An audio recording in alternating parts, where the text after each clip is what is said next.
महाराष्ट्र की सियासत में उस वक्त सबसे बड़ा बदलाव देखने को मिला जब अजीत पवार ने डिप्टी सीएम के पद की शपथ ले ली। अजीत पवार के डिप्टी सीएम पद की शपथ लेने के बाद अब सवाल खड़ा हो रहा है, एकनाथ शिंदे जाएंगे तो जाएंगे कहां। और वो कहावत कही जाती है ना घर का ना घाट का, क्योंकि जिस तरीके से उद्धव ठाकरे का साथ छोड़कर गए, अगर मैं शिंदे का जिक्र कर रहा हूं तो सीधे सीधे तौर पर देखा जा रहा है एकनाथ शिंदे और तमाम विधायकों की बात की जाए तो एकनाथ शिंदे और तमाम विधायक क्या आने वाले वक्त में बुरी तरीके से फंस रहे हैं।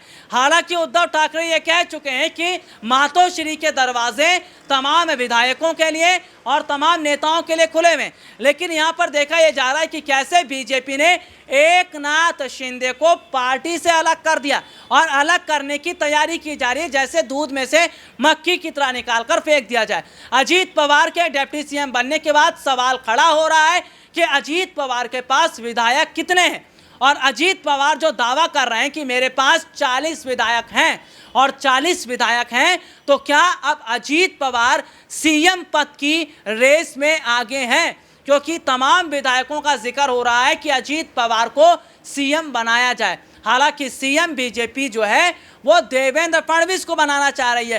तो ऐसे में देखा जा रहा है कि एकनाथ शिंदे का रोल महाराष्ट्र से खत्म होता नजर आ रहा है। और एक बड़ी जो प्लानिंग है बीजेपी की, ऑपरेशन लोटस जैसे महाराष्ट्र में चलाया गया वैसे बिहार में चलाने की तैयारी की जा रही है। माना जा रहा है कि एक बार फिर नीतीश कुमार जो हैं वो बीजेपी के साथ मिलकर सरकार बनाने के लिए तैयार हैं।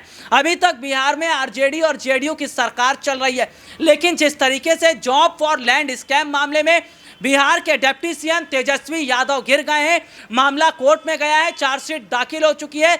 लालू परिवार इस वक्त इस पूरे मामले में फंसता चला जा रहा है। और अगर ये मामला जिसमें चार्जशीट तेजस्वी यादव के खिलाफ दाखिल हुई है, मामला कोर्ट में जिस तरीके से गया है, सजा होती है, जेल जाते हैं, तो ऐसे में इस्तीफा देना पड़ेगा तो अयोग्य घोषित हो जाएंगे और ऐसे में सरकार तो फिर अपने आप ही गिर रही है। तो क्या एक बड़ी प्लानिंग तेजस्वी यादव पर बंदूक रखकर की गई है, और क्या वाकई ऑपरेशन लोटस अब बिहार में भी चलने वाला है? हालांकि अपने दर्शकों को बता दें, 3 बड़े राज्य लोकसभा चुनाव के लिए मायने रखते हैं और ये 3 में से 2 बड़े राज्य हैं, एक तो उत्तर प्रदेश, महाराष्ट्र और तीसरा बिहार।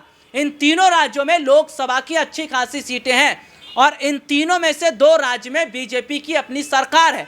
बीजेपी की सरकार उत्तर प्रदेश में प्रदेश के मुख्यमंत्री योगी आदित्यनाथ, महाराष्ट्र में सरकार बनी हुई है, बिहार में तैयारी की जा रही है। और इन तीनों राज्यों में अगर बीजेपी की पकड़ हो गई तो फिर समझ लीजिए 24 का चुनाव बीजेपी जीत रही है। आज के लिए इतना ही, आपसे फिर दोबारा मुलाकात होगी, तब तक के लिए इजाजत दीजिए, नमस्कार।